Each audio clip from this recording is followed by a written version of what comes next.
everyone. Today we are going to talk about trombone fitness. Thank you for everybody who has given me some great insight into y'all's world because you guys deal with a lot of things. We're not going to talk about ergonomics, although I have heard a lot of things about the weight of the trombone in the left hand and how that can cause nerve pain and tingling down the left arm.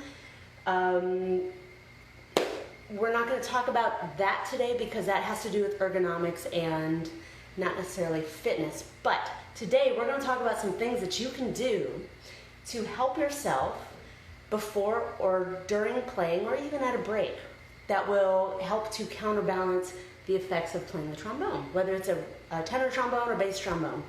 Or is it cembalo? Is that right? Like that monster trombone? Okay. That's a whole other thing. So y'all are educating me on that because I know there's a whole family. But first thing we're going to do is what we need to do is we have to worry about what things are tight and then what things are weak. So we're going to stretch what's tight, strengthen what's weak. First things we have to think about are your upper traps, which are these guys right here, your shrug muscles. You hold the instrument here, right? When we go out this way. There's a little bit of this that goes on. So what we need to do is stretch here. So what I want you to do, there's a couple different ways we can do this.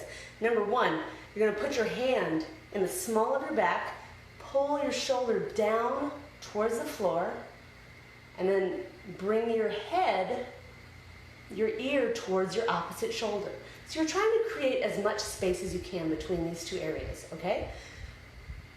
Here to here, and this hold. You're going to hold that for maybe 30 seconds or so. If you get any kind of tingling, I want you to back off. Okay, so as you're holding that, here's the opposite version of what you can do. We're going to do a nerve, it's a stretch floss type thing for your nerves. So what you're going to do is you're going to take this hand, you're going to push it this way.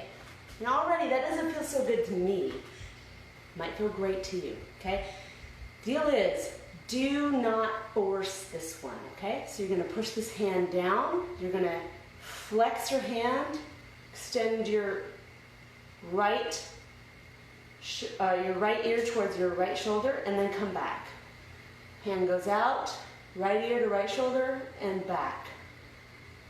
Okay? If that feels okay and you don't get any kind of tingling, you can press down slightly, but very slightly, okay? So we're going to do that maybe 5-10 times. That's it. All right, we have a couple other things to do. The other one I really want to focus on is when you're thinking about playing trombone, your left arm's up here and it's holding the instrument, right? We're going out here. Your chest is involved in a lot. These two muscles here, it's called your SCM. They go from here to here. They turn your head. It's called your SCM, sternocleidomastoid. And you see this right here? You can pinch it all along from this attachment here all the way up to right below your ear. If you find something, you can gently press on it. We're not going to worry about that today. What I want you to do is worrying about stretching it, okay? So we're going to worry about this one. We can try both, and if one hurts and the other doesn't, that's great. That's the one we're going to worry about. All right, so what you're going to do, put your left hand behind your back, look straight ahead, turn your head to the right, look up, and then pull your head to the side. So you might have to fiddle with this for a second till you find the right angle, but it's turn your head to the opposite side, the shoulder that's down, head is to the opposite side, look up, and then diagonal. There it is. You're going to look for that stretch right in here. And I want you to pull your shoulder down while you do this. The important part is it shouldn't be difficult, okay? So if it hurts, not good. If it feels like a stretch, that's good, all right? So same thing on the other side. Right hand behind your back, just like this. Look straight up. Head over and then up. This shoulder goes to the ground. Head goes back this way. You should feel a really nice stretch through here. Hold maybe 30 seconds, that's all, okay? All right, so the next thing we're going to do, we're going to talk about activation. So these muscles that have been tight, we've let them go. So now we're going to activate the muscles that are weak, which are in the back. So One of the things that you can do with no equipment is called a cobra or a scap retraction. It depends on what you have. If you have something to hang off of, most people don't. So I'm going to show you what it looks like in case you do have something to hang off of. You're going to hold your hands just like this. You're going to pretend I'm hanging. You're going to hold just like this. I want you to pull your shoulders down and then back up. And pull down and come back up. Okay? So if you have something you can hang off of, that's called a scapular retraction. Okay? If you don't, we're going to do what's called a cobra. Don't ask me why. It doesn't look like a snake. I don't know. But this is what we're going to do. It's called a cobra. Looks just like this.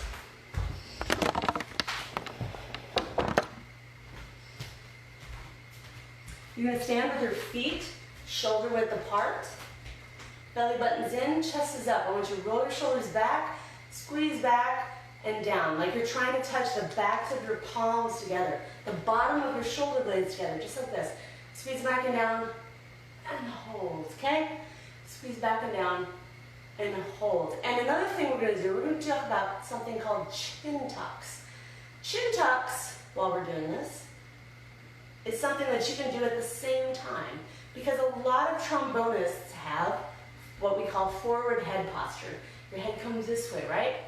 It's just the nature of playing the instrument. It's right here in front of you, right? So we want to counterbalance all the weight that's in the front of your head and the front of your body by pulling those muscles back. So what I want you to do is think like your chin is on rails. It's going to go straight back. So like this. So while we're doing these cobras, we're going to do the cobras and the chin tucks at the same time. So I want you to pull your belly button in, your knees are soft, roll your shoulders back. We're going to squeeze those shoulder blades back and down, and then tuck your chin, and then relax. Repeat, tuck your chin, squeeze the bottom of your shoulder blades together. If you get a really nice little double chin, you're getting it great. Here's the thing, if you start arching your back, we're missing the point of this, right? So, squeeze here, shoulder blades back and down, tuck, and back, okay? We're going to do that maybe 15 times. Another one we can try, if you have a band, that's great. And if you don't have a band, I'm going to give you the option if you have a band. These are called band pull-aparts. If you don't have a band, I'm going to give you the option for how you can do it without a band. But with a band, like this, whether it has handles or it's a TheraBand or whatever, you are going to tuck under. So the band looks like this, right? You want your palms up, okay? Roll your shoulders back and down, pull your belly button in. What you can do is lock your elbows out, pull apart, just like that, okay? And actually, you can try this. I'm getting this confused with the no money drill. So you can try it this way as well. Straight out this way, all right? So you're gonna wrap it around your palms, roll those shoulders down, belly button's in, squeeze your butt, knees are soft. So this is something I get asked about. Why am I pulling my belly button in and squeezing my butt? Well, if your knees are locked, you can't do both. You never wanna lock your knees. If you find yourself locking your knees a lot, you're probably not able to maintain this neutral pelvic tilt. You tend to do this a lot. You have an anterior pelvic tilt, which means this doesn't work and this doesn't work. Therefore, your hamstrings are tight, right? Don't stretch your hamstrings. We need to strengthen your glutes and your TBA, more than likely. Pull it that way, okay? I digress, but I want you to keep your belly button in and your knees soft. Roll your shoulders down, come out just like this. Pull apart. Think like you're trying to pull the bottom of your shoulder blades together. Okay? You're going to do this 15 times. If you start arching your back, no go. That means the band is too tight. So don't do that. What I want you to do is a version that's called a prone T. You don't have to have any kind of equipment at all, just your body weight. So what you're going to do, stand with your feet shoulder width apart, belly button in, chest is up nice and tall. Roll those shoulders back. You're going to hinge from the hips. So from the side it looks like this. Hinge, roll the shoulders back, palms in front. And you're going to think thumbs towards the ceiling. here's what's key. We're doing a prone T, not a flying V. Think Brazilian Jesus, right? But now your palms are up. That's exactly it. This is what I see a lot of people do. That's not a T. This is a T, okay? Do it in front of a mirror to make sure you've got it, because a lot of times what we think we're doing is not what we're actually doing, right? So belly button in, hinge from the hip joints, spine is neutral. Roll those shoulders back, and I want you to bring those thumbs towards the ceiling and back down. Keep squeezing as you come back down, up and down. You're going to try to squeeze your shoulder blades together this entire time, okay? Now, if you feel like you're doing this, you don't feel much up here, make sure you're not going back this way. You also don't want to be up here Y. We're going straight T. If you look out to the side and you can't see your fingers, you're doing it wrong, okay? You're going to come up and squeeze those shoulder blades together. If you stand up, you look like the Brazilian Jesus, right? There we go. We're going to do one set of 15 of those, okay? All right, so moving on. We have a couple of things to deal with what you guys deal with, because you sit a lot when you play, at least in a classical setting. Not quite so sure when it comes to jazz or a concert. I mean, it can be all kinds of things, right? So we're going to just assume from the trombonists that I've dealt with and I've interviewed that we have a core discrepancy, right? So what we're going to do is we're going to work on this deep core muscle right here. This is called our TVA, your transverse abdominis. It goes from the bottom of your bottom rib, wraps around, and it inserts on the top of your pelvis. So it goes all the way around, okay? This is underneath all your ab muscles. This is what's important, okay? So we're going to make sure this works. And what we're going to do is a plank. And we have actually a lot of different variations of these. So I'm going to move you this way so you can see me.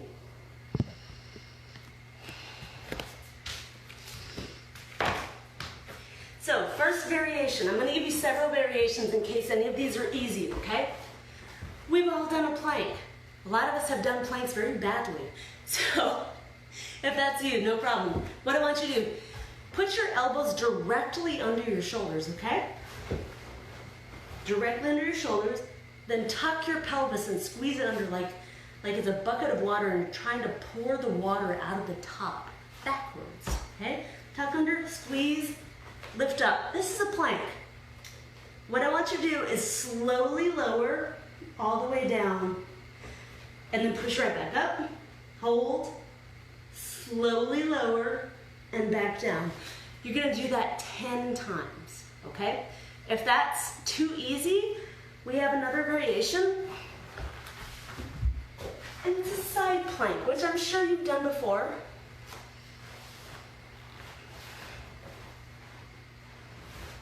So what you're gonna do is you're gonna be directly underside. Your elbow is directly underneath your shoulder.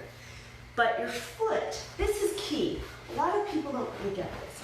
Your foot should be like, you don't want your foot flat on the ground like this. There's no stability here. You want to make sure this side of your foot is driving into the ground. So you're here, you want to push it this way. So whether it's your bare foot or your shoe, you want to go that way, okay?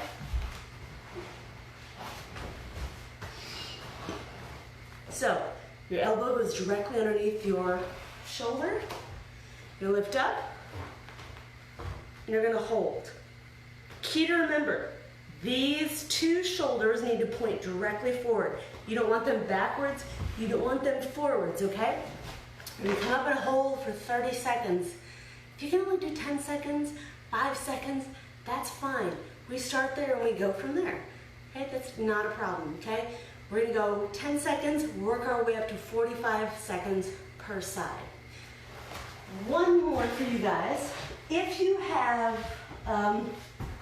any kind of shoulder issues and side planks don't feel so great, that's fine. We have another option for the planks. So the planks that we did this way were down and up, right? We have something called the plank switch.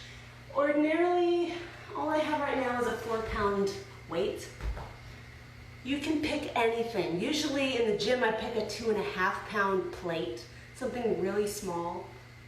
Oh wait, yes I do, hold on. So I have something like that, and you can pick something like, it can be anything. It doesn't have to be an actual weight, it just needs to be small. So what it looks like, what we're doing is called a plank switch. So I have right here, this is a 1 1/4 pound plate magnet from PlateMate. They're great because they go on the edges of dumbbells or weights or barbells or whatever, and it will help you increase the weight on a smaller level if you need it, because a lot of times dumbbells, barbells, plates, things, they go up in increments of 5, and sometimes you need much smaller increments to make progress. So if you have a plate of some sort, this is what we're going to use. But if you have a plate of some sort, that's what we're going to do, right? So you're going to get into that plank position. This is going to go, this is going to go underneath this arm, okay? Here we go. You're going to switch here, switch back, etc. What you want to do is try to make it so that your hips don't go side to side, all right? So next thing we're going to do, if you can only do one of these exercises, that's fine. I'm giving you 3 or 4 options in case you're already working out, you've done these, they're boring. Let me give you something different. We're going to do a toes to ceiling exercise. And the difference is, you've seen reverse crunches. We're not doing those. This is not a back and forth this way. No, sir. No momentum at all, right? I want you to find a spot on the ceiling, point your toes directly at that, and try to reach it with your toes. So we're going to go straight up, just like that. Up. We're going to go 15 to 20 times or 30 seconds. The deal is, you do not want to go like this. No backward and forward motion. It's hard to talk while you do this. So the point is, you want to go straight up and down with as little momentum as possible, okay? Those are called toes to ceiling because reverse crunch doesn't quite cut it, right? All right, 15 to 20 of those or 30 seconds, whichever one you prefer, okay? And you go to a set or 2 of those. So now that we've done all these things, we have stretched what's tight, we've activated what's weak, we've worked on your core, and now we need to integrate everything into a strength move because your body doesn't work in isolation, right? So this is what we're going to do. All you need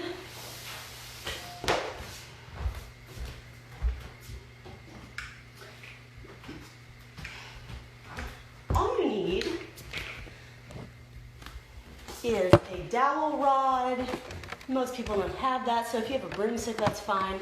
I don't actually happen to have one of those right now, so what I'm going to use is a band, and that's fine. A band is not as great because it's movable. If you have a broomstick, it works better because there's no variation. You don't have to hold it taut or anything. There's nothing there. So this would be more of a progression. So I'm going to show you the variation with the band, but pretend this is just a broomstick, okay? Here we go. What you're going to do is you're going to do a wall sit. If you've never seen this, go over here so you can see this right from this direction. All right, so you're going to do a wall sit. Lean back up against the wall. You're going to bring your legs down into a 90-degree position. Ish. Push back against the wall. Then what you're going to do, pretend I don't have a band. It's just a broomstick, right? If you do have a band, make sure it's taut, okay? You're going to pull back, and rotate up, and then press up. Down. Pull back. Rotate up, press up, down, etc. You're going to repeat this. So, another variation. There we go. So you can see another angle of this. We've all seen wall sits. You're like, why do I need this? Well, it's not exactly the same as a squat. And when you're sitting in rehearsal, this is the same position, but it's not as isometrically contracted. So, we're gonna make these muscles do something else, okay? We're getting lower and upper body connected together. We're gonna pull apart, pull back, rotate up, press up. Back, rotate up, press up. And I want you to do this for 30 seconds, 15 reps, whatever you can do, depending if you've got a broomstick or a dowel rod, this will work much better. But that's it. That's all I have for today. And that is the first step in our trombone exercise regimen. This is level 1. We've got 2 more levels to go. This is the one that you can do anywhere without any equipment. If you don't have a dowel rod, you don't have a broomstick,